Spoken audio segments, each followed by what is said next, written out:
Bom, nós vamos falar agora sobre uma corrente literária, uma escola literária chamada simbolismo, né? A tratar sobre o contexto histórico em Portugal e também falando um pouco sobre o contexto histórico aqui no Brasil. Não vou me aprofundar nesses pontos porque provavelmente vocês já devem ter estudado em história. Então, qualquer dificuldade que vocês tiverem de compreender aquilo que eu vou citar, vocês podem aprofundar-se, né, nos conteúdos de história de vocês e fazer uma relação entre a escola literária que nós estudaremos agora e o contexto histórico onde essa escola literária surgiu, né?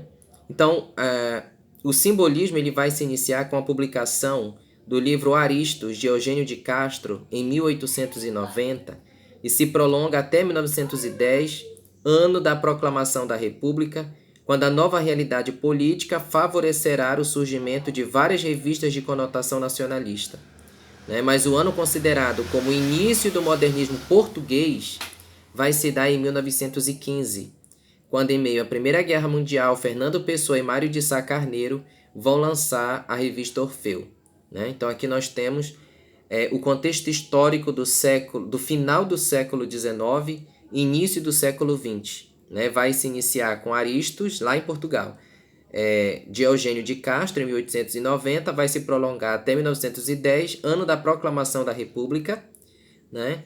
E aí nós temos aí o início, né, do modernismo em Portugal, em 1915, quando, em meio a essa Primeira Guerra Mundial, Fernando Pessoa e Mário de Sá lançam a revista Orfeu. O que nós temos também aí nessa contextualização? Né? Nós estamos no final do século XIX, início do século XX. Então nós temos a evolução da industrialização e a crise da monarquia devido à crise econômica e financeira que perpassa Portugal aí nesse período.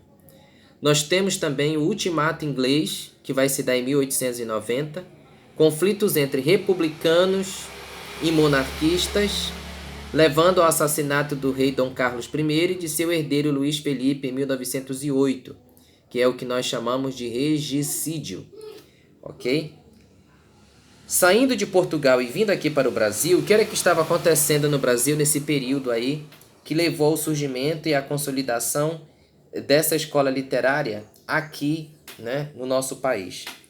Vai iniciar com a publicação de 2 livros de Cruz e Souza, que é um dos autores renomados aqui do simbolismo brasileiro, que são Missal e Broquês, e vai se prolongar até 1922, portanto, século XX, ano da Semana de Arte Moderna, né, que alguns críticos literários vão defender que o simbolismo vai se estender até 1902, ano em que Euclides da Cunha inaugurou o pré-modernismo com a publicação da grande obra Os Sertões, que nós já analisamos no bimestre anterior.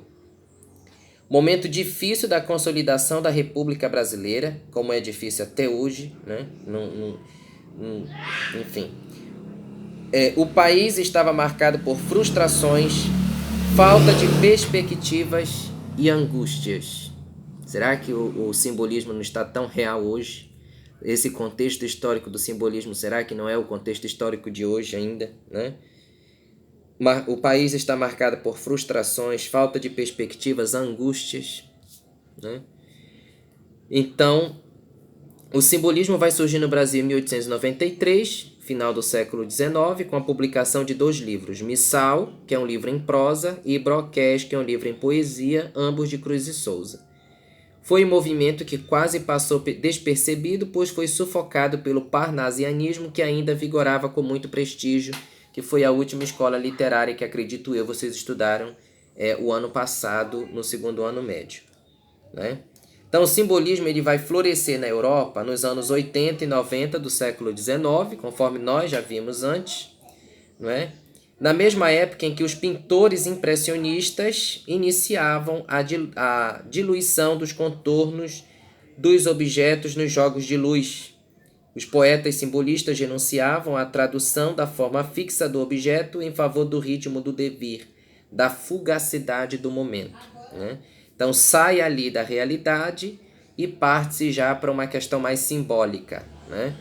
Para uma questão já mais simbólica. Então há, de certa forma, uma negação ao realismo, escola também que vocês estudaram e se aprofundaram bastante por volta do segundo bimestre, no segundo ano, né? Então, Rimbaud, vendo na palavra um fim em si, concebe-a como símbolo de experiências sobrenaturais, usando a palavra não pelo propósito comum de troca, o que supõe a atribuição à palavra de um valor definido, mas atribuindo-lhe o poder de evocar associações, né?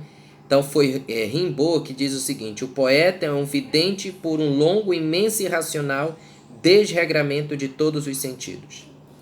Então a essência dessa concepção é a crença em um mundo ideal na concepção platônica. Então você deve voltar lá no primeiro ano, né, no conteúdo lá da filosofia platônica, quando Platão ele fala nessa crença de um mundo ideal, né, de um escape desse mundo real.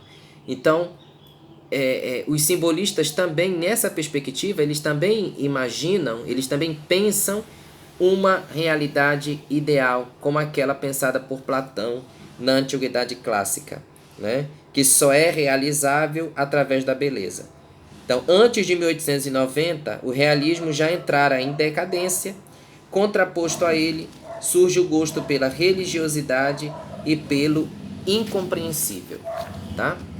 Então vamos aprofundar um pouquinho mais, tratando das características do simbolismo no próximo vídeo.